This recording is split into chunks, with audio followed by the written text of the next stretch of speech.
اللهم صل على سيدنا محمد وعلى آل سيدنا محمد وبارك وسلم۔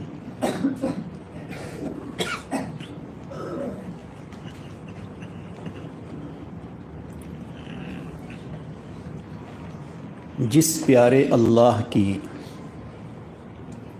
رحمت، جس اللہ کی مغفرت، جس اللہ کی نگاہ رحمت کی امید پر ہم اور آپ یہاں جمع ہیں،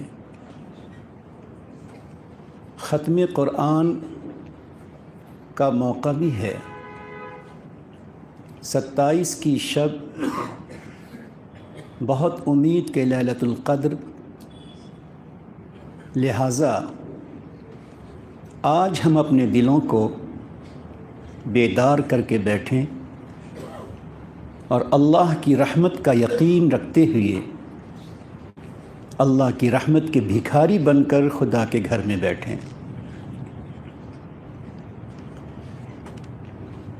ہر مومن کا اپنے اللہ سے ایمانی رشتہ ہے۔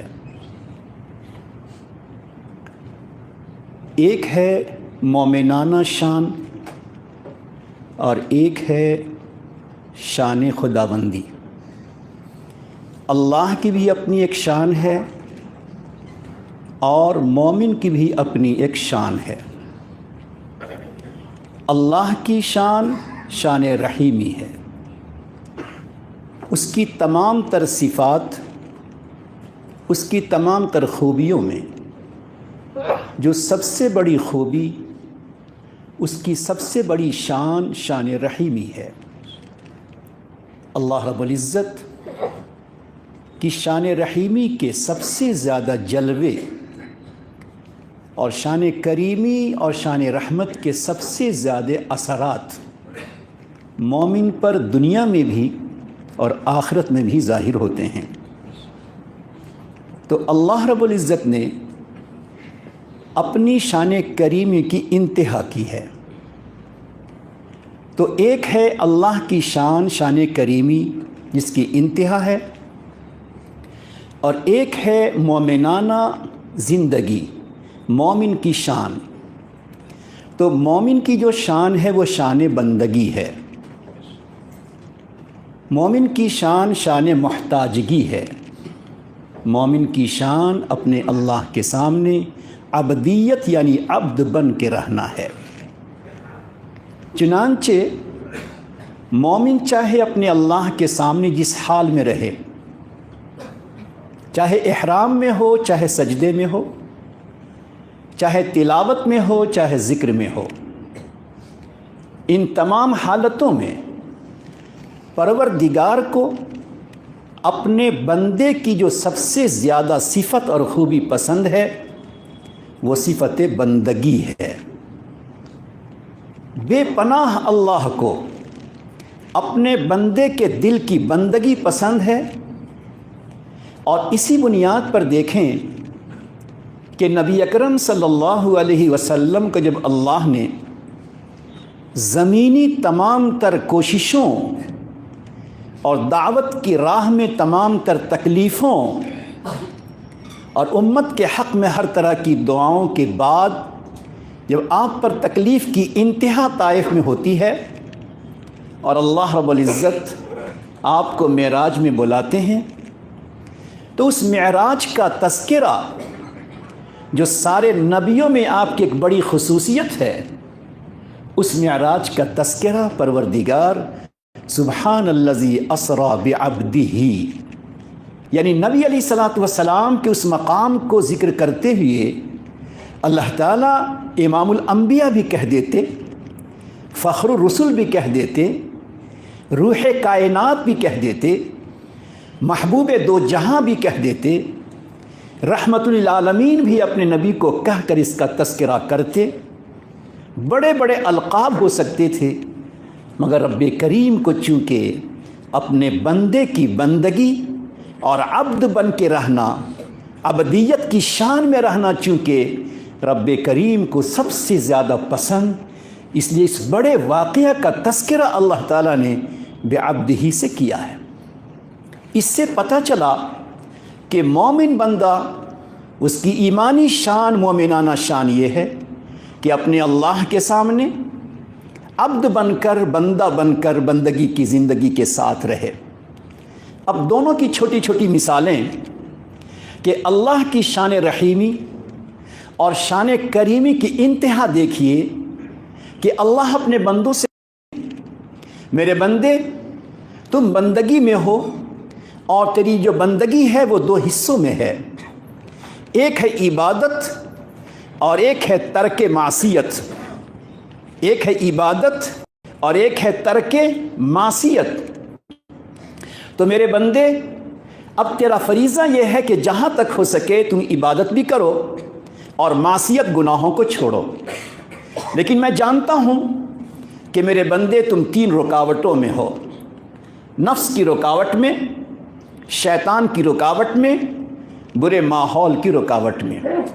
تو اب میرے بندے میں نے تجھے اپنا بندہ بنایا اور شان رحمت میں لینے کا ارادہ کیا، تب ان تین تر رکاوٹوں سے اگر تم سے کچھ غلطی ہو جائے، تم سے کچھ خطا ہو جائے، تو سنو، میں تمہارا کریم اللہ ہوں، میں تمہارا رحیم پروردگار ہوں، میں نے رحمت کا ارادہ کیا ہے۔ ان الحسنات یذہبن السیئات، میرے بندے چھوٹی چھوٹی نیکیاں بھی لے کر آؤ گے تو میں چھوٹی نیکیوں کی برکت سے تمہارے گناہوں کو معاف کر دوں گا۔ وہاں بندہ چاہے توبہ کیا کہ نہیں کیا، اس کے ذہن میں غلطی گناہ ہونے کا خیال آیا کہ نہیں آیا، گناہ صغیرہ، لیکن رب کریم کی شان کریمی رحیمی کہ اس نے کہا ان الحسنات یذہبن السیئات، اس پر آپ غور کریں گے تو اللہ کی شان رحیمی کا ایک انمول نمونہ ہے۔ یہ رحیم اللہ معاف کر دیتا ہے اور حسنات سے بدل دیتا ہے۔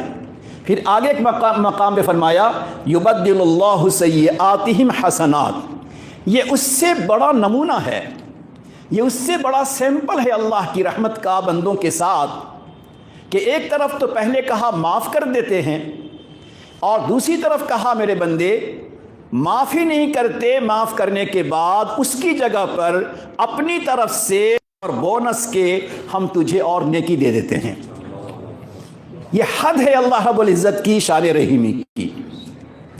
تیسرا نمونہ دیکھیں پروردگار کے شان رحیمی کا، اور یہ تمام تر شان رحیمی کا معاملہ صرف اور صرف دنیا میں بسنے والے انہی لوگوں کے لیے ہے جس کی زبان اور جس کے دل پہ اللہ کا نام ہے، یہ وہ رحمت ہے۔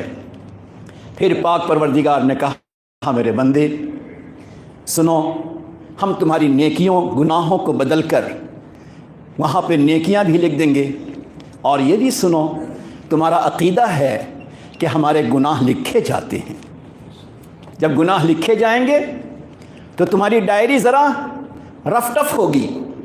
اللہ نے کہا فرشتے میرے بندے ہیں، فرشتے میرے بندے ہیں، میرے سامنے پیشانی جھکانے والے ہیں، نفس کے داؤ میں آ کر، شیطان کے چکر میں آ کر، برے ماحول میں پھنس کر میرا بندہ گناہ کر لے، جب تک میری اجازت نہ ہو میرے بندے کے گناہ کو مت لکھنا۔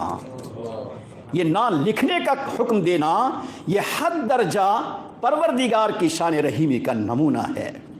ایک چوتھا نمونہ ہمارے آپ کے ساتھ، ایک جوان بندہ محشر کے میدان میں پہنچے گا، اعلان ہوگا فلاں بندہ آ جا، دور دراز سے دیکھنے والے سمجھیں گے اب تو اس کا ذرا مشکل، خدا کی بارگاہ میں پہنچے گا، کانپتا ہوگا، لرزتا ہوگا، رب کریم کہیں گے میرے بندے دنیا میں تم نے میری نافرمانی کی تھی، کس کی؟ احکم الحاکمین کی، اپنے رزاق خدا کی، اپنے رحمان اللہ کی، سب نعمت کے دینے والے اللہ کی، تم نے میری نافرمانی کی تھی نا، مگر تجھے یاد ہے کہ دنیا میں ہم نے تمہارے گناہوں پہ پردہ ڈالا تھا، آج جب کہ دائیں بائیں سب تجھے دیکھتے ہیں، ان کے سامنے تمہارے گناہ کو کھول کر آج تجھے میں رسوا کر دوں، میری شان رحیمی کے خلاف ہے۔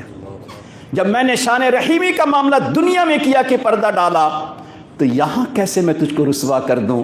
ایک خاص قسم کا پردہ حائل ہو جائے گا۔ یہ تو اللہ کی شان رحیمی کا ایک حصہ پردہ حائل ہوگا۔ روایت میں ہے اللہ ہی اس کی کیفیت کو جانتے ہیں، رب کریم اس گنہگار بندے کے کندھے پر ہاتھ رکھ کے کہیں گے، میرے بندے تم نے میرے سامنے یہ بھی گناہ کیا تھا، یہ بھی گناہ کیا، یہ بھی گناہ کیا۔ بندہ کہے گا ہاں میرے مولا مجھ سے یہ بھی گناہ ہوا تھا، یہ بھی گناہ ہوا تھا۔ پروردگار کی شان رحمت کی انتہا، پروردگار کہے گا تیرے ہر گناہ کو مٹایا بھی، اور تیرے ہر گناہ کو مٹا کر وہاں لکھ بھی دیا ہے۔ اب وہاں پہ بندہ اللہ کی شان رحیمی کی انتہا کو دیکھ کر کہے گا اللہ ہم نے اور بھی گناہ کیے تھے، اللہ ہم سے یہ سب بھی گناہ ہوا تھا۔ اللہ یہ اللہ رب العزت کی شان رحیمی کی انتہا ہے۔ جو پاک پروردگار ہمارے اور آپ کے ساتھ شان رحیمی کا اتنا معاملہ کر رہا ہے، اسی اللہ نے آپ کو حکم دیا میرے بندے اپنی بندگی میں رہنا، میرے بندے اپنی محتاجگی میں رہنا، نیاز مندی میں رہنا، میرے مطیع و فرما بردار بن کے رہنا۔ اگر تم میرے مطیع و فرما بردار بن کے رہو گے انہی رحمتوں کے حقدار بنو گے۔ اگر تم سے غلطی ہو جائے وَإِذَا فَعَلُوا فَاحِشَةً أَوْ ظَلَمُوا أَنفُسَهُمْ، جب تم سے کوئی غلطی ہو جائے، اپنے آپ پہ ظلم ہو جائے، اسے یاد کرنا، کسے یاد کرنا؟ جو رحمان و رحیم تمہارا اللہ ہے، اسے یاد کر لینا، اپنے گناہوں پر ندامت کر لینا، میں تمہارے تمام تر گناہوں کو معاف کر دوں گا۔ لیکن سنو، ایک طرف رحمتوں کا سمندر ہے، ایک طرف مہربانی اور محبت کا کرم ہے، اور دوسری طرف تم سے گناہ بھی ہو، خطا بھی ہو، غلطیاں بھی ہو، اور پھر بھی تم میرے دربار میں نہ جھکو، توبہ نہ کرو، میرے سامنے ندامت سے نہ آؤ، میرے سامنے اپنے گناہوں کا اقرار نہ کرو، میرے سامنے مجرمانہ انداز میں نہ آؤ، تو میرے بندے میں نے تجھے رحمت والا قرآن دیا، اس رحمت والے قرآن میں میرے غیظ و غضب کا تذکرہ بھی ذرا پڑھ لینا۔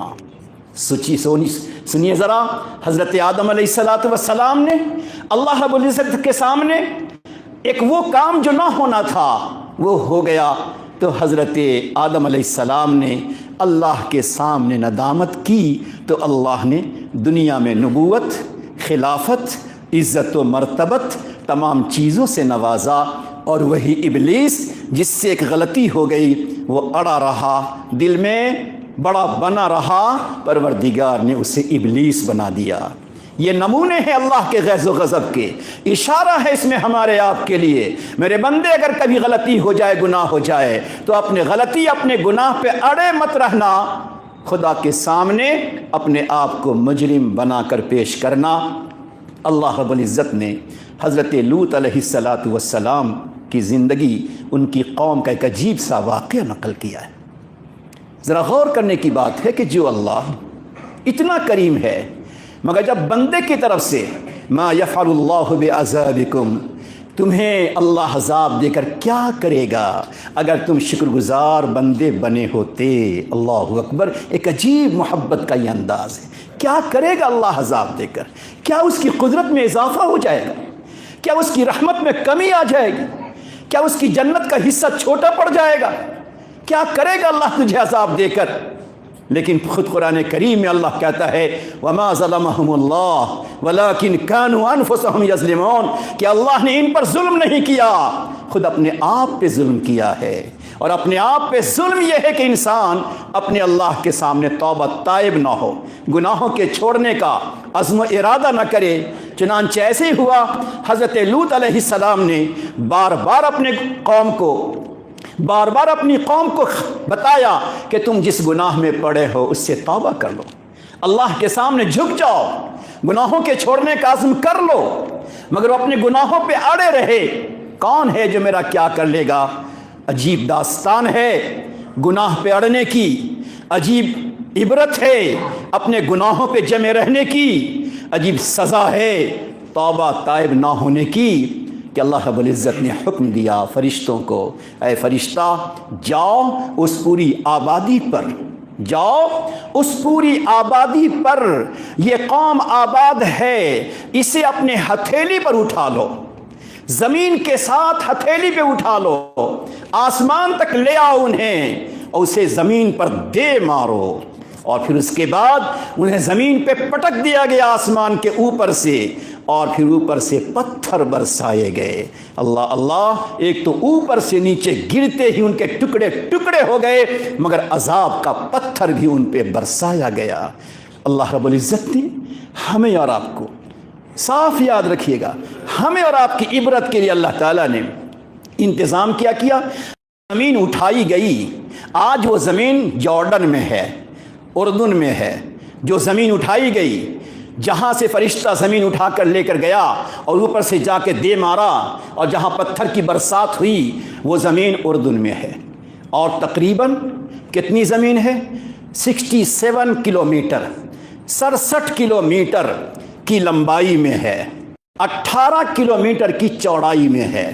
یعنی وہ آبادی گویا وہ قوم آباد تھی، کہہ سکتے ہیں وہ قوم گویا آباد تھی 18 کلومیٹر چوڑائی پر، اور 67 کلومیٹر کی لمبائی پر وہ پوری قوم اٹھا لی گئی، اور ایک ہتھیلی پر فرشتے نے اٹھایا اور دے مارا۔ مگر پھر یہ عذاب کا معاملہ وہیں ختم نہیں ہوا، اللہ نے رہتی دنیا تک کے انسانوں کو، نافرمانوں کو، گناہوں میں ڈوبے رہنے والوں کو، اللہ کے سامنے توبہ نہ کرنے والوں کو اللہ نے ایک عبرت کا ایک سمندر بنا دیا ہے جس کو بحر میت کہا جاتا ہے۔ اور ایک عجیب بات ہے، وہ ایک چھوٹا سا ایک سمندر ہے، جہاں پہلے وہ قوم آباد تھی، وہ ایک ایسا سمندر جس میں سب سے زیادہ سولٹ پایا جاتا ہے، سب سے زیادہ نمکینیت پائی جاتی ہے۔ بلکہ یہاں تک لوگوں نے ریسرچ کیا ہے کہ جو بحیرہ روم ہے، بحیرہ روم اس کے مقابلے میں بحر میت کا جو سولٹ ہے، اس کی جو نمکینیت ہے وہ 9 پوائنٹ زائد ہے۔ اسی بنیاد پر اس میں کوئی چیز، کوئی جانور اس میں زندہ نہیں رہتا۔ دنیا تو یہ کہتی ہے کہ سولٹ کی بنا پر کوئی جانور زندہ نہیں رہتا، کہہ سکتے ہیں وہ عذاب کا حصہ ہے، دنیا کا کوئی جانور اس میں زندہ رہنا نہیں چاہتا کہ اس جگہ پہ ہم کیسے رہیں جہاں کسی قوم پر اللہ نے اپنی ناراضگی، اپنے جلال کو ظاہر کیا ہے۔ ایسا سمندر آج بھی موجود ہے۔ قرآن کریم میں اس قوم کا تذکرہ اس لیے ہے کہ میرے بندے ایک طرف میری رحمتوں کی امید رکھو، یرجون رحمتہ ویخافون عذابہ، تمہاری شان یہ ہے کہ تم رحمتوں کی امیدیں بھی رکھو، اور رحمتوں کی امیدوں کے ساتھ ساتھ میرے بندے میرے عذاب سے ڈرتے بھی رہو۔ جب بندہ اپنے عذاب سے ڈرتا ہے، اللہ کے سامنے گناہوں سے توبہ تائب ہوتا ہے، تو اللہ رب العزت اس کے گناہوں کو معاف کر دیتے ہیں۔ اللہ اللہ۔ حضرت حسن بصری رحمۃ اللہ علیہ فرماتے ہیں کہ میرے شہر میں ایک لڑکا رہتا تھا اور ذرا آزاد سا تھا، اس کا انتقال ہو گیا۔ میں اپنے گھر میں سو رہا تھا، مجھے خواب میں کوئی کہتا ہے حسن تمہارے شہر میں فلاں جوان کا انتقال ہوا، کیا اس کے جنازے میں نہیں جاؤ گے؟ میں نے جنازے میں جانے کی تیاری کی، جنازے میں گیا، شریک ہوا، لیکن تعجب ہوا کہ یہ جوان بندہ، اس کا کون سا ایسا عمل کہ مجھے جنازے میں کہا گیا خواب میں۔ کہتے ہیں جنازے کے بعد میں نے تحقیق کی، معلوم کی، اس کے گھر گیا تو گھر والوں نے کہا کہ تھا تو بڑا گنہگار، مگر موت سے چند دن پہلے سے اس کے آنکھوں میں آنسو کے قطرے ہوتے تھے، اور وہ اللہ سے یہی کہتا تھا میرے مولا اگر تو نے مجھے معاف کر دیا تو تیری قدرت میں کمی نہیں آئے گی، اگر تو نے مجھے عذاب دے دیا تو اللہ تیری عظمت میں کوئی اضافہ نہیں ہوگا، اگر تو نے مجھے معاف کر دیا تو میرا بیڑا پار ہو جائے گا۔ حسن بصری نے کہا زندگی کے آخری حصے میں جو اس کے دل میں ندامت اور توبہ آئی ہے، اسی توبے کی برکت سے اللہ نے اس کی مغفرت کر دی ہے۔ اس بنیاد پر ہمیں ہمیشہ اپنے اللہ سے، اپنے پروردگار سے ہمیشہ رحمتوں کی امیدیں بھی رکھنا ہے، اور زندگی میں ہمیشہ اپنے دل سے توبہ طائب بھی ہونا ہے۔ لیکن دل اس وقت متوجہ ہوتا ہے، غور کیجئے گا، دل میں توبے کی شان اس وقت آتی ہے، ندامت اور رقت اور دلوں کا ٹوٹنا اور دلوں کے ٹوٹنے پر آنکھوں کا آنسو آنا یہ اس وقت ہوتا ہے جب دلوں پر گناہوں کے دھبے نہیں ہوتے، برے ماحول سے انسان اپنے آپ کو بچاتا ہے، اس وقت دل کے اندر خوف آتا ہے، خشیت آتی ہے، اور پھر انسان اپنے گناہوں کو اللہ سے معاف کراتا ہے۔ وہی حسن بصری کی بات یاد آئی۔ حسن بصری کہتے ہیں، بہت غور سے سننے کی بات ہے، آج ہمیں غور کرنا ہے اللہ کی شان رحیمی کو بھی، اور کہیں خدا کا جلال آ گیا تو قوم لوط پہ کیا ہوا، قوم عاد پہ کیا ہوا۔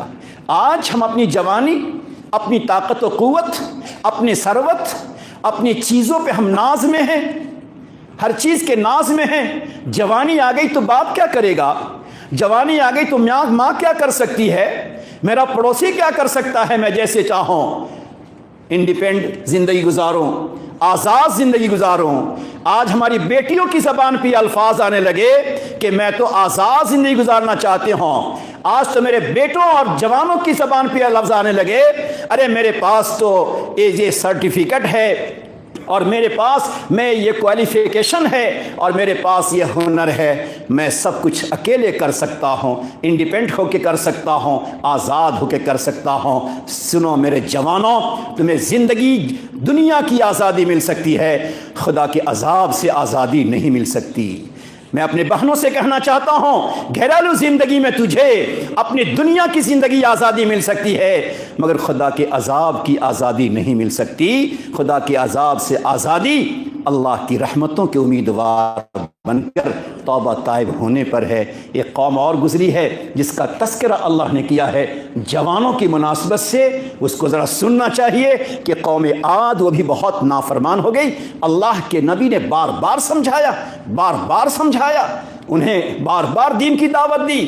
من اشد منا قوہ، کون ہے میرے سامنے، میرے بازو کی طاقت تو دیکھو، کون میرا کیا کر لے گا۔ پروردگار جس طرح رحمتوں کی بارش برساتا ہے، ناراضگی پر پروردگار رسی کو کھینچ لیتا ہے۔ اب انسان زندگی کی اجیرن اور جہنم کی زندگی گزارتا ہے۔ من اشد منا قوہ، کون ہے جو میرے سامنے اپنی طاقت و قوت کو رکھتا ہو۔ فارسل علیہم ریحا صرصرا، پروردگار نے ایسا طوفان، ایسی آندھی بھیجی 8 دنوں تک کہ وہ سارے لمبے لمبے جوان طاقت و قوت کے دیکھنے میں پہاڑ، اپنے ہاتھ کو گویا اپنی طاقت کا سب کچھ سمجھنے والے جوان اس طرح ہواؤں میں اڑنے لگے جیسے درخت اڑتے ہیں، اور تمام کے تمام زمین پہ اس طرح پڑ گئے جیسے لمبے لمبے کھجور کے درخت زمین پہ پڑے ہوئے ہوں۔ ان کا کوئی پرسان حال نہیں تھا، ان کے اوپر کوئی آنسو بہانے والا نہیں تھا، یہ کہہ سکتے کوئی دفن کرنے والا نہیں تھا۔ ساری طاقتیں، ساری قوتیں ایک طرف رہ گئی، اللہ کی پکڑ آ گئی ہے۔ لہٰذا ہمیں جوانوں خدا کی پکڑ سے بھی ڈرتے رہنا ہے اور اللہ کی رحمتوں کی امیدوار بن کے رہنا۔ تو امام حسن بصری فرماتے ہیں کہ میرے محلے میں شمعون تھا جو مجوسی تھا اور جو آگ کی پوجا کرتا تھا، تو اخیر وقت میں اس کے پاس گیا اور میں نے کہا اللہ کے بندے، اس کی رحمت اتنی وسیع ہے کہ 60 سال کی زندگی تیرے کفر و شرک کے ساتھ گزری، پھر بھی ایک دفعہ کلمہ پڑھ لے گا تو اللہ ایک کلمے کی برکت سے تیرے 60 سال کے گناہوں، کفر و شرک کو معاف کر دے گا۔ شمعون نے کہا آپ کی بات اپنی جگہ، مگر میں مسلمانوں کو دیکھتا ہوں، مسلمان ایک سیمپل ہیں اسلام کے۔ کیا کہا؟ مسلمان ایک سیمپل ہے اسلام کے، میں مسلمانوں کو دیکھتا ہوں تو مجھے بڑا تعجب ہوتا ہے۔ کیا دیکھتے ہو؟ کہا کہ ایمان والے جو ہیں، مومن جو ہیں، وہ اپنی موت کو یاد کرتے ہیں، موت کا تذکرہ کرتے ہیں، مگر ما بعد الموت، موت کے بعد کیا ہوگا اس کی فکر نہیں کرتے۔ اپنی قبر کو یاد کرتے ہیں اور قبر میں کیا ہوگا اس کی فکر نہیں کرتے۔ اور مومن سب سے زیادہ دعوے دار کہ ہم مریں گے، محشر میں جائیں گے تو مجھے میرے اللہ کا دیدار ہوگا۔ یہ خدا کے دیدار کے امیدوار ہیں، مگر وہ نہیں کرتے جو دیدار کرنے والوں کو کرنا چاہیے۔ یہ 3 چیزیں مجھے روکتی ہیں۔ اس نے کیا کہا؟ 3 چیزیں مسلمانوں کی مجھے روکتی ہیں۔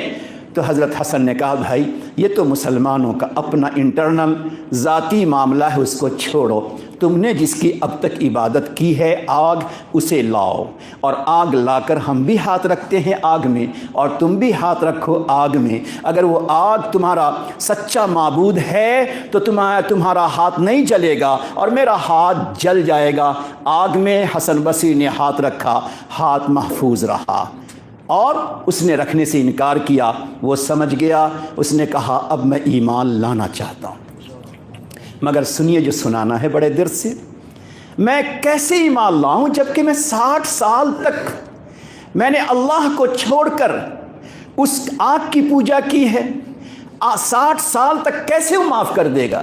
مجھے نہیں سمجھ میں آتا کہ 60 سیکنڈ میں توبہ کر لوں تو اللہ 60 سال کے میرے کفر کو، شرک کو، بغاوت کو کیسے معاف کرے گا؟ میرا دل نہیں مان رہا ہے۔ تو حضرت حسن نے کہا تم کیا چاہتے ہو؟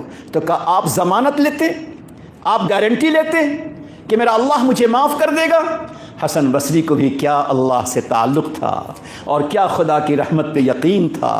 حضرت حسن بصری نے کہا میں گارنٹی لیتا ہوں کہ پروردگار تیرے 60 سال کے شرک کو، کفر کو 6 منٹ نہیں 1 منٹ کے کلمے پر معاف کر دے گا۔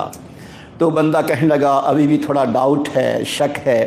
اچھا ایسا کیجئے، کیا آپ کے ساتھ کچھ اچھے مسلمان وٹنس دے سکتے ہیں، گواہی دے سکتے ہیں، وہاں پر جا کر گواہ بن سکتے ہیں؟ تو حضرت نے کہا گواہ بن سکتے ہیں۔ اس نے کہا میں ایمان لے آؤں گا، مجھے اللہ کی رحمت پہ یقین ہوتا چلا جا رہا ہے، مگر ابھی بھی تھوڑا سا شک ہے، آپ مجھے کاغذ میں لکھ کے دے دو۔ حضرت حسن بصری کی بھی عجیب بات دیکھیں، انہوں نے خود لکھ دیا اللہ اس کی یقیناً رحمت سے مغفرت کرے گا، اور 2-3 نیک بندوں کو بلا کر اس پہ سائن کرا دیا، دستخط کرا دیا۔ یقین کیجئے حیرانی ہوتی ہے کیسا ان کو یقین تھا اللہ کی رحمت پر، اسے دے دیا۔ اس نے تھام کر دھانے میں رکھ لیا، کلمہ پڑھا، چند دنوں میں اس کا انتقال ہوا۔ انتقال کے بعد حضرت حسن بصری نے خواب دیکھا، پوچھا بندہ کیا ہوا؟ کہنے لگا میرے اللہ نے اپنی رحمت سے 60 سال کے شرک کو معاف دیا، اور پھر اس کے بعد میں تو یہ کاغذ کفن میں لے کر آیا تھا، اس کے ساتھ لے کر آیا تھا کہ پروردگار کہے گا اے 60 سال کے گناہگار کیا لے کر آئے ہو؟ میں کہتا کفر و شرک گناہ کے علاوہ اپنے پاس کچھ نہیں ہے، اگر ہے تو تیرے نیک بندے کا لکھا ہوا کاغذ ہے۔ پروردگار کو میں نے کاغذ دکھایا، پروردگار نے کہا رحمت سے میں نے معاف کر دیا۔ کشف المحجوب میں یا مکاشفت القلوب میں لکھا ہے کہ حسن بصری سے اس بندے نے کہا اب اپنا کاغذ لے لیجئے، اب رحمت کے سامنے اس کی ضرورت نہیں ہے۔ حسن بصری کہتے ہیں میں صبح اٹھا تو میرے ہاتھ میں وہ کاغذ پڑا ہوا تھا۔ میرے ساتھیوں، جو رب کریم ایسے گناہگار کو معاف کرتا ہے، اسی پاک پروردگار نے ہمیں اور آپ کو معاف کرنے کے لیے رمضان کا مبارک مہینہ دیا۔ بات چلی تھی اللہ کی رحمت کے نمونے کے، ایک اور نمونہ ذہن میں دہرائیے اور خدا کی رحمت کے سامنے جھک جائیے۔ کیا یہ خدا کی رحمت نہیں ہے کہ اللہ تعالیٰ نے ہمیں پورے سال میں ایک ایسی رات دی ہے جو رات لیلۃ القدر ہے؟ ایک رات کی عبادت 1000 مہینے اور 83 سال کے برابر۔ ذرا غور کیجئے گا، 83 سال کے برابر۔ آج آپ نے ایک تراویح پڑھی ہے، یقین کے ساتھ کہتا ہوں ایک تراویح آپ نے پڑھی ہے، اگر لیلۃ القدر ہے تو وہ 83 سال تراویح پڑھنے کے برابر ہے۔ آج اگر ہم نے اللہ سے ایک مرتبہ توبہ کی ہے، ایک مرتبہ توبہ کریں گے، استغفر اللہ، توبہ یا ارحم الراحمین، جو کچھ آج کی رات کریں گے اگر لیلۃ القدر ہے، اور امید رکھیے کہ میرے مولا ہم کمزوروں کے لیے آج ہی کی رات لیلۃ القدر بنا دیجئے۔ تو اگر ہم آج کی رات اگر 1 روپے کا صدقہ کریں گے، لکھا ہے بعض لوگوں نے 1 روپے کا اگر آپ نے آج صدقہ کیا، 100 روپے کا آپ نے صدقہ کیا، گویا ایسا خدا کے بارگاہ میں میرے بندے نے گویا 83 سال تک صدقہ کیا ہے۔ اللہ کی ساری رحمتوں کے نمونے ہمارے سامنے نہ ہوں، اور یہی ایک نمونہ سامنے ہو تو ہماری پیشانی سجدے میں پڑی رہ جائے۔ اس لیے آج ہمیں پروردگار سے اس یقین کے ساتھ، اس جذبے کے ساتھ آج معافی تلافی اللہ سے کرنی ہے، خدا کے دربار کو کھٹکھٹانا ہے، مولا ہم تو سراپا گناہگار خطا کار ہیں۔ جس طرح پچھلی قوموں کے نافرمانی پر پچھلی قوموں کے گناہوں پر آپ نے طرح طرح کی سزائیں اور عذاب دیا۔ اللہ اس طرح کے گناہ اگر سے نہ ہو، مگر آج تو ہم ایسے ایسے گناہوں کو دیکھتے ہیں موبائل پر، ایسے ایسے گناہ ہمارے سامنے ہیں جن گناہوں کا تصور، جن گناہوں کا خیال بھی ہمارے پچھلے لوگوں کو نہیں ہوا ہوگا۔ ایسے گناہ ہماری نگاہوں کے سامنے، مگر میرے مولا تیری اسی رحمت کا واسطہ کہ اللہ تعالی ہم تمام کو تو معاف کر دے۔ لہذا آج اپنی زندگی پہ ایک نگاہ ڈال کر اپنے ایک ایک گناہ کو اپنے خدا کے عذاب کا داعی سمجھ کر، اپنے آپ کو ایک ایک گناہ پر عذاب کا مستحق سمجھ کر اللہ سے توبہ طائب ہونا ہے۔ ایک طرف خوف بھی رہے اور دوسری طرف اللہ کی رحمتوں کی امید بھی رہے۔ جب بندے میں یہ دونوں کیفیت ہوتی ہے تو بندہ اللہ کا مقرب ہوتا ہے۔ یقین جانے حضرت امیر معاویہ کیا مقام و مرتبہ تھا، پوری زندگی ان کی کیسے گزری ہے، مگر جب موت کا وقت قریب آیا تو حضرت امیر معاویہ نے کہا، پہلے لوگوں سے کہا ذرا مجھے بیٹھا دو۔ لوگوں نے انہیں بٹھایا، بیٹھانے کے بعد چند دفعہ تسبیح پڑھی، استغفار کیا، توبہ کیا، اور پھر اپنے آپ کو خطاب کیا، معاویہ جب تو جوان تھا تو غفلتوں میں رہا، جب تو جوان تھا اور صحت میں تھا غفلتوں میں تھا، اب بوڑھا ہو گیا مرنے کے قریب ہوا تو اللہ کے سامنے توبہ طائب ہوتا ہے۔ پھر اس کے بعد اپنے گھر کے لوگوں کو بلایا اور کہا معاویہ دنیا سے جا رہا ہے، اس کے پاس کوئی توشہ نہیں ہے، ہاں اگر توشہ ہے تو میرے نبی کے سر کا بال میرے پاس ہے، میرے نبی کے ناخن میرے پاس ہیں، مجھے جب کفن پہنا دینا تو کفن پہنا کر میرے نبی کے بال میری آنکھوں میں اور میرے نبی کے ناخن میرے منہ میں ڈال دینا۔ مجھے امید ہے کہ پروردگار اسی بال اور اسی ناخن کی برکتوں سے میری مغفرت فرما دے گا۔ یہ ہمارے بڑے ہیں جن کے اعمال اپنی جگہ پہ، مگر خوف و خطر کا یہ حال ہے، لہٰذا دلوں میں خوف و خطر کو لائیے، اللہ کے سامنے سچے دل سے توبہ طائب ہوئیے۔ آ جائیے اس طرح بیٹھی جیسے کوئی مجرم کسی آقا کے سامنے بیٹھتا ہے، کوئی قتل کا سزاوار کسی قاضی کے سامنے بیٹھتا ہے، جسے ایک لمحے کی امید بھی ہوتی ہے کہ شاید اسی وقت ہماری بخشائش ہو جائے۔ آج ہمیں اپنے اللہ کے سامنے اپنی زندگی کو پیش کر کے لیلۃ القدر کی مناسبت سے اپنے اللہ سے توبہ طائب ہونا ہے۔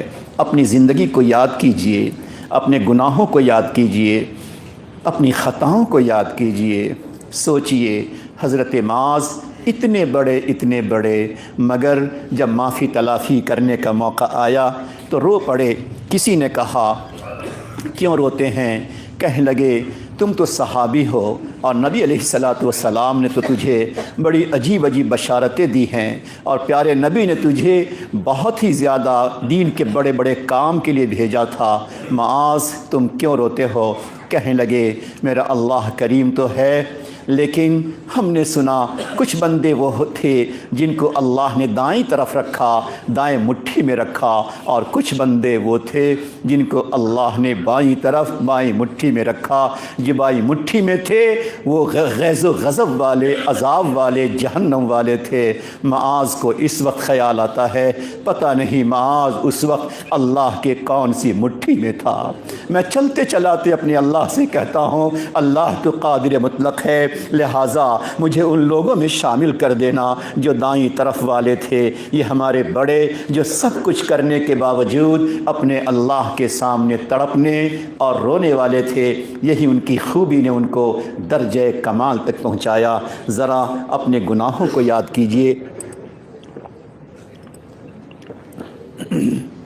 آج پیارے اللہ کے سامنے رو لیجئے، جتنا رونا ہے تڑپ لیجئے۔ یہاں خدا کی بارگاہ میں آنسو بہانے والا کبھی شرمندہ نہیں ہوتا، کبھی رسوا نہیں ہوتا، کبھی ذلیل نہیں ہوتا۔ دنیا میں کہیں روئیں گے لوگ مذاق بنائیں گے، خدا کے سامنے روئیں گے کوئی مذاق نہیں بناتا، کوئی رسوا نہیں ہوتا۔ اللہ اللہ، یہی وہ دربار ہے جہاں کوئی محروم نہیں جاتا۔ اسی لیے بعض اللہ کے بندوں نے بڑی عجیب بات لکھی ہے کہ دنیا میں اگر کسی کے دل کو بدبخت دیکھنا ہو، ذرا غور سے سنیے، دنیا میں کسی کے دل کو اگر بدبخت دیکھنا ہو تو کہتے ہیں رونے کا موقع ہو مگر اس کی آنکھ سوکھی سوکھی رہ جائے۔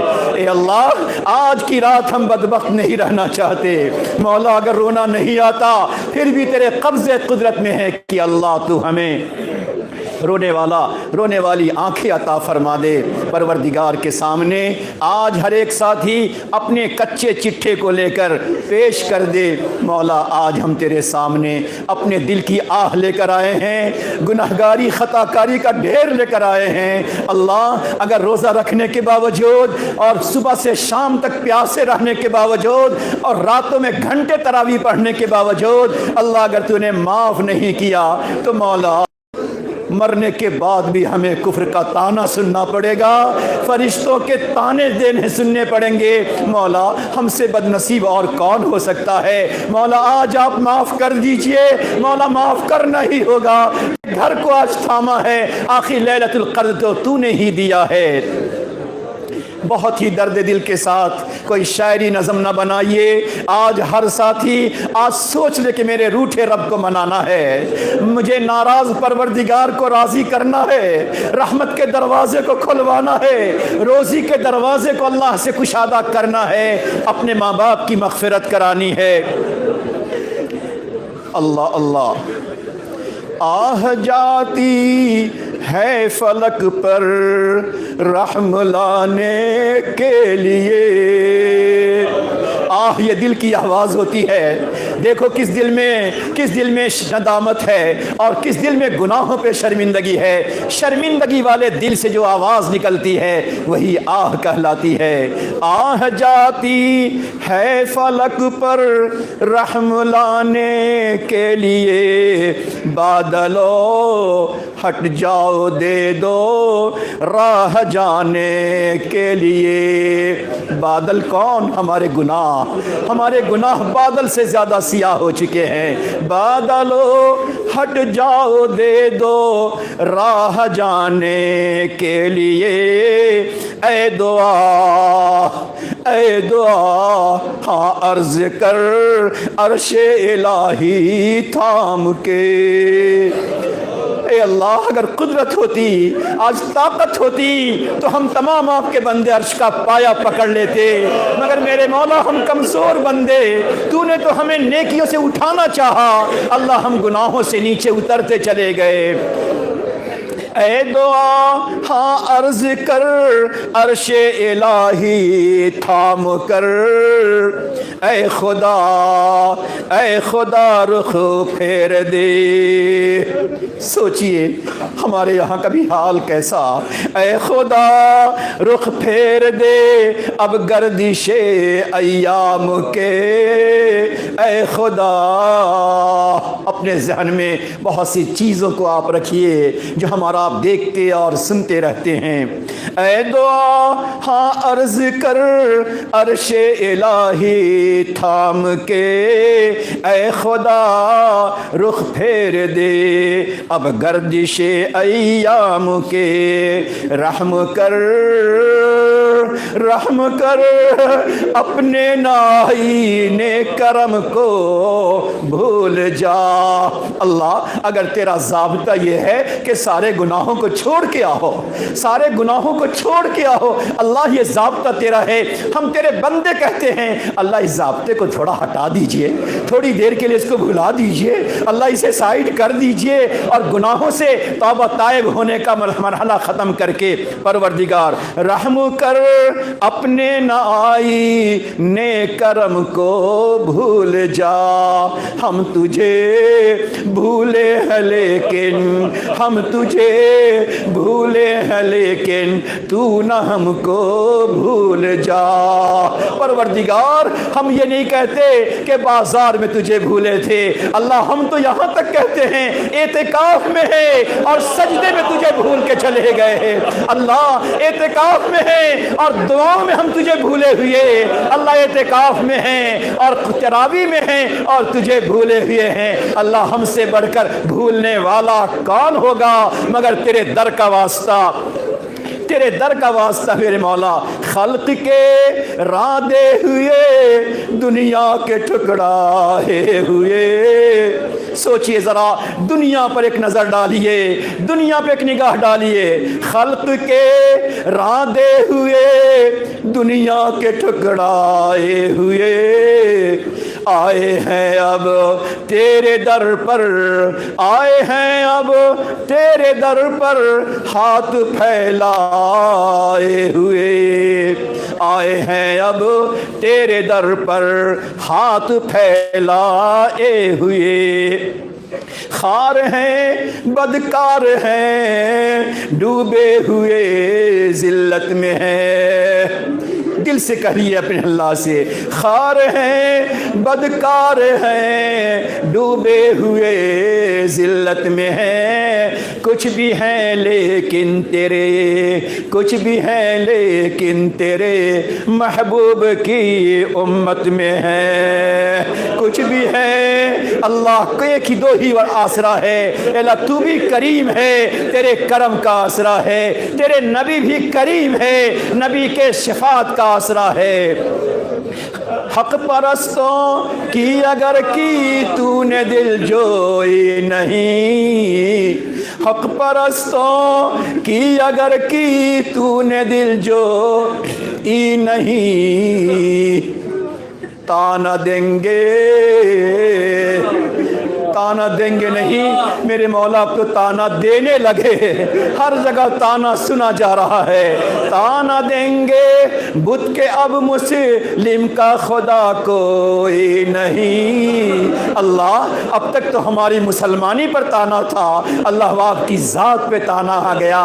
مولا حضرت زنیرہ کو جب تکلیف دی گئی، حضرت زنیرہ کو تکلیف دی گئی، نیزہ لگایا گیا، اے اللہ کہنے لگی میرے پروردگار اب تک تو مجھ پہ تانا تھا، اب تو تیری ذات پہ تانا لگ رہا ہے۔ مولا یہ ہمیں برداشت نہیں ہے، مولا میری آنکھ چلی گئی ہے، میرے آنکھ کے جانے پر دشمن نے ہمیں ستایا، آنکھ چلی گئی، اللہ اس پر تجھ پر تانا ہے، مولا تجھ پر تانا ہمیں برداشت نہیں۔ اللہ نے آنکھ کو ٹھیک کر دیا، پروردگار اب تو تیری ذات پہ تانا ہے، تیرے نبی پر مولا الزام ہے۔ مولا کریم بہت ہو گیا ہے ظلم، اللہ کریم کرم کرتے ہوئے ہمارے گناہوں کو معاف کر دیجئے۔ میں تیرے سامنے جھک رہا ہوں خدا، میرا کوئی نہیں اللہ تیرے سوا۔ پروردگار ہم ایمان والے جائیں تو کہاں جائیں، کس کے پاس جائیں، کس سے دنیا کی آسرا لگائے؟ ہمارے پاس ایک ہی عیب ہے، ایک ہی عیب ہے، تم تو ایمان والے ہو، تم تو نبی کے چہرے والے ہو، تم تو نبی کے لباس والے ہو، تمہارا یہی عیب ہے اللہ، لیکن ہمیں بھی یہ عیب نہیں، ہمارے لیے فخر اور سرمایہ فخر ہے۔ میں تیرے سامنے جھک رہا ہوں خدا، میرا کوئی نہیں اللہ تیرے سوا۔ میں گنہگار ہوں، میں گنہگار ہوں، میں خطا کار ہوں۔ سوچیے آخر شمعون جیسے 60 سال کے گناہگار کو اللہ چند گھنٹوں میں معاف کر سکتا ہے؟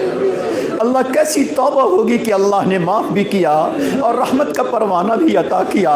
وہی اللہ آج بھی اپنی رحمت کا دروازہ کھولے ہوا ہے، فرشتوں سے کہتا ہوگا فرشتے بتاؤ ہر مسجد میں آج ہمارے بندے کیوں تڑپتے ہیں، کیوں تڑپ رہے ہیں؟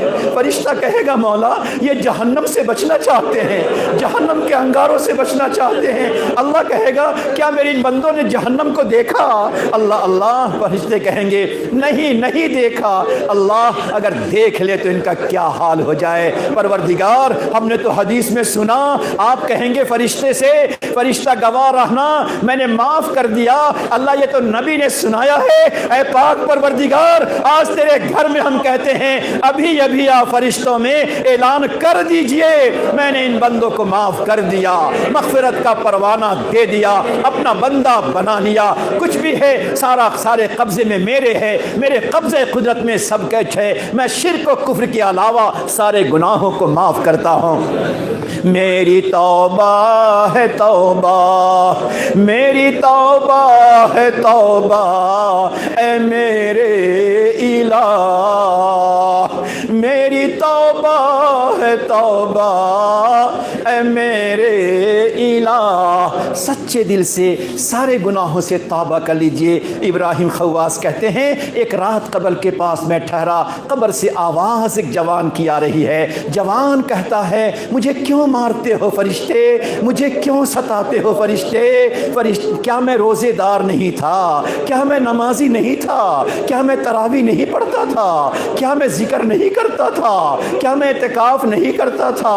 مجھے کیوں مارتے ہو؟ ابراہیم خواص کہتے ہیں فرشتہ کہنے لگا تو اپنی بات میں سچا ہے، مگر بتا بتا تو نے تنہائی کے گناہوں سے توبہ نہیں کیا تھا، آج اسی تنہائی کے گناہ پر تجھے یہ سزا مل رہی ہے۔ آج اللہ سے سچی توبہ کر لیجئے۔ میری توبہ ہے توبہ، اے میرے الہ، مجھ گنہگار کو، مجھ گنہگار کو تو نہ دینا سزا، میں تو غفار ہوں، میں تو غفار ہوں، تو نے خود ہی کہا، میں تو غفار ہوں، تو نے خود ہی کہا، میرا کوئی نہیں۔ سنو کتنے ایسے کفن پہن کر مسجد سے چند منٹ کے راستے پر قبروں میں جا کر لیٹے ہوئے ہیں۔ ہمارے بوڑھے ماں باپ بھی وہاں جا کر رحمتوں کے سائے میں پڑے ہوئے ہیں۔ کتنے جوان چلے گئے ہوں گے۔ اللہ اللہ پروردگار، ہم میں جو بھی یہاں آیا ہے ہر ایک کا کوئی نہ کوئی تیرے پاس ضرور گیا ہے۔ اللہ آج کی رات ان کی بھی مغفرت فرما دے۔ ہاتھ اٹھائیے، اللہ سے مانگ لیجئے۔ اب ہمیں اپنے آپ میں ہی دیکھنا ہے ہمارا نصیب کیسا ہے، ہماری قسمت کیسی ہے، ہماری قسمت میں سعادت ہے یا ہماری آنکھوں میں بدبختی ہے، ہمارے آنکھوں میں شقاوت ہے یا ہمارے دلوں میں شقاوت ہے۔ ہاتھ اٹھائیے۔ اللہم لک الحمد کما ینبغی لجلال وجہک وعظیم سلطانک، اللہم صلی علی سیدنا محمد وعلی آل سیدنا محمد وبارک وسلم، جزا اللہ عنا محمدا، جزا اللہ عنا محمدا صلی اللہ علیہ وسلم ما هو اہلہ۔ اللہم ربنا لا تزغ قلوبنا بعد اذ ہدیتنا وہب لنا من لدنک رحمہ انک انت الوہاب۔ ربنا زدنا ولا تنقصنا واکرمنا ولا تہنا وآتنا ولا تحرمنا وآثرنا ولا تؤثر علینا وارضنا وارض عنا یا ارحم الراحمین۔ مولا ہم کس زبان سے کہیں کہ زمانے کے سب سے بڑے گناہگار؟ مولا فرشتہ کہے گا زمانے کا نہیں دنیا کا سب سے بڑا گناہگار ہے۔ اللہ ہم کس منہ سے کہیں گناہوں میں ڈوبے ہوئے ہیں، گناہوں کے دلدل میں ہیں؟ فرشتہ کہے گا ارے سمندر کی تہوں میں ڈوبا ہوا ہے، گناہ کے سمندر کے تہوں میں ڈوبا ہوا ہے۔ اللہ پروردگار ہم کہیں میرے مولا تیری رحمت درخت کے پتوں سے کہیں زیادہ ہے، اللہ فرشتہ کہے گا تیرے گناہ کانٹے دار درختوں سے کہیں زیادہ ہے۔ مولا ہم تمام کے گناہوں کو معاف کر دیجئے، اللہ جی معاف کر دیجئے، ظاہر کے گناہوں کو معاف فرما، باطن کے گناہوں کو معاف فرما، ہماری غفلتوں کو معاف فرما، اللہ چھپ چھپ کے کیا معاف فرما، لوگوں سے نظر بچا بچا کے کیا، یا اللہ رات کے اندھیرے میں کیا، لوگوں سے چھپ کر کیا، ماں باپ سے بچ کر کیا، مولا جی معاف کر دیجئے۔ مولا دوستوں سے بچ کے کیا، پروردگار گناہ پہ گناہ کرتے رہے اور اسی گناہ کے عالم میں رات میں آئے تو ممی نے میٹھا میٹھا کھلایا اور اللہ تو نے میٹھا میٹھا سلایا، پروردگار میٹھی نیند تو نے سلایا۔ اگر تو ایک ہمارے آنکھوں میں گناہوں کا کانٹا پھیر دیتا، گناہوں کا کانٹا چبھو دیتا تو مولا ہم پوری رات تڑپتے رہ جاتے، ترستے رہ جاتے، کروٹ بدلتے رہ جاتے، پوری رات کا کاٹنا مشکل ہو جاتا۔ مولا تو کتنا کریم مولا ہے, کتنا رحیم اللہ ہے. تیرے کرم پر, تیرے کرم پہ 100 جان قربان. مولا ہم تمام کے گناہوں کو میرے مولا آج معاف کر دیجئے. مولا معاف کر دیجئے, نہیں معاف کرنا پھر بھی معاف کر دیجئے, معاف تو کر دیجئے. آپ تو معافی کو پسند کرتے ہیں نا اللہ. ہم نے کسی اور سے نہیں معافی مانگنا ہے, تجھ سے معافی مانگنا ہے. ایک ہی در ہے تیرے سامنے اللہ. ایک فقیر اندھا فقیر تھا, ایک اندھا فقیر تھا. وہ پیالہ لے کر محلے میں اللہ کے نام پہ دے دو, اللہ کے نام پہ دے دو.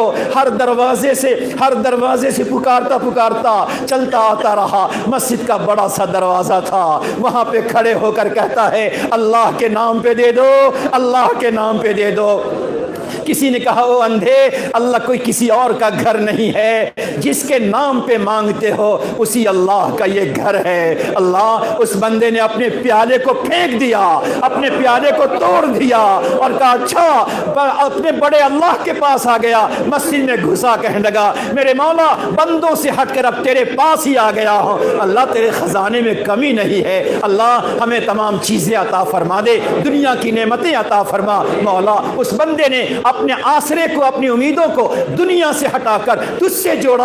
اللہ تجھ نے سب کچھ دے دیا. مولا ہم بھی آپ کے گناہگار بندے, خطا کار بندے, سیاہ کار بندے, نافرمان بندے, گناہوں میں ڈوبے بندے, ناشکرے بندے, ناقدرے بندے, سجدے میں تجھ کو بھلانے والے, سجدے میں تجھ کو بھلانے والے, تلاوت میں تجھ کو بھلانے والے, نماز میں تجھ کو بھلانے والے, تجھ سے استغفار کریں اس میں تجھے بھلانے والے. مولا اس سے بڑھ کے جرم کیا ہو سکتا ہے. مولا کریم ہمارے بھلانے غفلت کو معاف فرما کر اپنی شان کریمی سے عطا فرما دے. مولا تو نے دنیا میں انسانوں کو بھیجا, ہر ایک کو تو نے زندہ دل دیا. حاتم طائی کے پاس کوئی بڑھیا آئی, اس نے کہا 2 درہم دے دو, اس نے 200 درہم اور 2 گونی بھر کر دیا. خادم نے کہا ارے 2 مانگا تھا. دیکھو دنیا کا حاکم حاتم کہتا ہے اس نے اپنی شان سے مانگا, میں نے اپنے حال سے دیا ہے. پروردگار ہم گناہگار جتنا مانگے کم ہے, کہ اپنی شان سے عطا فرما کر پوری امت کو معاف فرما دے. جوانوں کو معاف فرما دے, بوڑھوں کو معاف فرما دے, عورتوں کو معاف فرما دے, کمزور بوڑھوں کو معاف فرما. اللہ آج یہاں بہت سے بندے اور اپنے گھروں پہ بہت سی بندیاں, بوڑھی کمزور مائیں بہنیں اور بہت سے آپ کے بوڑھے بندے سہارے سے چل کر, اے اللہ سہارے سے چل کر اس خطرے کے ساتھ کہ کہیں ٹھوکر لگی تو گر جاؤں, مگر اس یقین پر آئے ہیں, اس یقین پر آئے مولا کہ دعا ہوگی, پروردگار دعا قبول کرے گا. ہم بوڑھوں کا کام بن جائے گا, ہم بوڑھوں کا کام بن جائے گا. اے تمام کے کام کو بنانے والے, اے بے آسرا کو سہارا دینے والے, اے ٹوٹے دلوں کو جوڑنے والے, اے فریاد چاہنے والے کی فریاد کو سننے والے. مولا ٹوٹے دلوں کی آواز کو سن کر ان کے طفیل تمام کی مغفرت فرما, جوانوں کی مغفرت فرما, ماں بہنوں کی مغفرت فرما. اور اے اللہ آئندہ ہم تمام کو گناہوں سے بچا دے اللہ. اور آپ اگر گناہوں کی وجہ سے کسی کو ذلیل کرنا چاہے, وَمَن يُهِنِ اللَّهُ وَمَا لَهُ مِن مُكْرِمِينَ, کہ جس کو اللہ ذلیل کرتا ہے اس کو کوئی عزت دینے والا نہیں ہے. اللہ ہم آپ کی ذلت سے پناہ چاہتے ہیں, آپ کی رسوائی سے پناہ چاہتے ہیں, آپ کی پکڑ سے پناہ چاہتے ہیں. مولا ہم تو بڑے کمزور ہیں میرے مولا, بہت کمزور ہیں. اللہ جی ذلت سے, رسوائی سے بچا کر گناہوں سے آئندہ بچا دیجئے. اللہ آنے والے رمضان کو ہم تمام کے لیے نیکیوں کا سال بنا دے, ہمارے لیے اطاعت و تقوی کا سال بنا کر گناہوں سے بچا دے, فتنوں سے بچا دے, فساد سے بچا دے, حسد سے بچا دے, برا چاہنے والوں کی برائی سے بچا دے. اے کریم آقا شر پسندوں کے شر سے تمام انسانوں کی حفاظت فرما. علماء ہوں, صلحاء ہوں, ائمہ ہوں, حفاظ ہوں, دین کے دائی ہوں, اللہ ہر ایک کو دنیا کے ہر فتنے فساد حاسدوں کے حسد سے بچا کر عافیت والی, سلامتی والی, راحت والی, خوشی والی, نعمت والی زندگی عطا فرما دیجئے. مولا کریم ہمارے گھروں میں خیر اور برکتیں اور رحمتیں نازل فرما. بہت سا گھر ہے جو قرضوں میں ڈوبا ہوا ہے اللہ, بہت سے بیچارے مقروض, بینک کے سود میں مجبوری کی بنیاد پر, ماں باپ کے علاج کی بنیاد پر بینک کے سود لینے پہ مجبور ہو گئے. اب وہ رات دن گنتے ہیں کہ میرا قرضہ کیسے ادا ہوگا. اللہ ایسے جوانوں کے قرضے کو ادا فرما دیجئے اور خوشحالی فراوانی عطا فرما دیجئے. مولا ہر ایک کے کاروبار میں برکت عطا فرما دیجئے. اللہ ہمارے گھروں کو اور ہمارے سماج و خاندان کو اللہ رسم و رواج سے, شادی کے رسم و رواج سے, مہندی کے رسم و رواج سے اللہ تعالیٰ نہ معلوم کیسے کیسے رسم و رواج ہیں، اس سے ہمارے سماج کو بچا کر سنت کا زیور عطا فرما دیجئے۔ اللہ اس پورے شہر کو قبول فرما، پورے شہر کے بسنے والے تمام انسانوں کو سلامتی عطا فرما۔ اے اللہ یہاں پر یہ پروگرام چلتا رہا، اس کو قبول فرما لیجئے۔ اے اللہ قبول فرما لیجئے، تمام کے لیے قبول فرما لیجئے۔ اللہ جس کو آپ کے بندوں نے ابھی دعا کے لیے کرسی پر بٹھایا، مثال بالکل ایسی ہے، ایک قوم کو بادشاہ نے اپنی سلطنت سے نکال دیا، ایک بادشاہ نے اپنی سلطنت سے پوری قوم کو نکال دیا۔ وہ باہر نکلے کہیں اور جا کر بسیں گے، مگر کہیں اور ٹھکانہ نہیں ہوا، تو سب نے طے کیا چلو اپنے اسی بادشاہ کے پاس چلتے ہیں۔ پھر کہا اس سے بات کون کرے گا؟ تو کہنے لگے ہم میں جو سب سے زیادہ زخموں سے چور ہو، جس کا پورا بدن زخم سے بھرا ہوا ہو، ہاتھ اور چہرے پہ زخم لگے ہوئے ہوں اور بالکل معذور جیسا لگتا ہو، اس کے دانت ٹوٹے ہوئے ہوں، اس کو سب سے آگے کر دو تاکہ بادشاہ کو اسے دیکھ کر رحم آ جائے گا، اس پر رحم کھا کر ہم تمام کو اندر بلا لے گا۔ اللہ آج تو ایسے ہی لگ رہا ہے آپ کے ان بندوں نے گناہوں سے پورے جسم کے بھرے ہوئے زخم لگے ہوئے کو کرسی پہ بیٹھا دیا ہے کہ آج کی رات پروردگار ایسے کو دیکھ کر رحم کھائے گا اور ہم تمام کو اللہ تعالیٰ رحمتوں میں داخل کرے گا، مغفرت میں داخل کرے گا، اپنی جنت میں داخلے کا پروانہ عطا کرے گا۔ مولا اسی بات کو قبول فرما لیجئے، ان کے صدقے ہمیں بھی معاف فرما، ہماری اولادوں کو معاف فرما، ہمارے اہل خانہ کو معاف فرما، ہمارے والدین کو معاف فرما، والدین کی مغفرت فرما۔ اللہ ہمارے والدین اپنی قبروں میں جا چکے، اللہ ہمارے ہر دو جہت کے خاندان کے ماں باپ کو معاف فرما دیجئے۔ اللہ ہمیں دین کی خدمت کا اپنی رضا کے ساتھ موقع عطا فرما دیجئے۔ مولا یہاں خدمت کرنے والوں کو قبول فرما، جو جس جہت سے شریک ہے اس نے تمام کی شرکت کو قبول فرما اے اللہ۔ اور ہم تمام گناہگاروں کی طرف سے آج کی رات پیارے آقا سرور عالم صلی اللہ علیہ وسلم کے روح مقدس کو صلاۃ و سلام کا نذرانہ پیش فرما دیجئے۔ اللہ اگر ہم پیارے نبی کے دربار میں جا کر دعا کرتے تو ہم یہ کہتے آپ گواہ بن جائیے، مگر میرے مولا یہاں ہم آپ ہی سے مانگتے ہیں اور آپ ہی کو گواہ بھی بناتے ہیں، آپ ہی سے مانگتے آپ ہی کو گواہ بناتے ہیں۔ اللہ آج کی توبہ پہ آپ گواہ بن جائیے، آپ گواہ بن جائیے۔ اللہ کل قیامت میں آپ نے پوچھا میرے بندے تو نے توبہ کی، ہم کہیں اللہ نے توبہ تو کی تھی، لاؤ گواہ کو لاؤ۔ میں کہوں مولا تو ہی میرا گواہ ہے، اللہ تو ہی میرا گواہ، اللہ گواہی قبول فرما لیجئے۔ اے اللہ نبی علیہ الصلوۃ والسلام کے صدقے طفیل ہم تمام کے دعاؤں کو قبول فرما۔ پڑھیے بڑی محبتوں سے اللہم صلی علی سیدنا محمد وعلی آل سیدنا محمد وبارک وسلم برحمتک یا ارحم الراحمین۔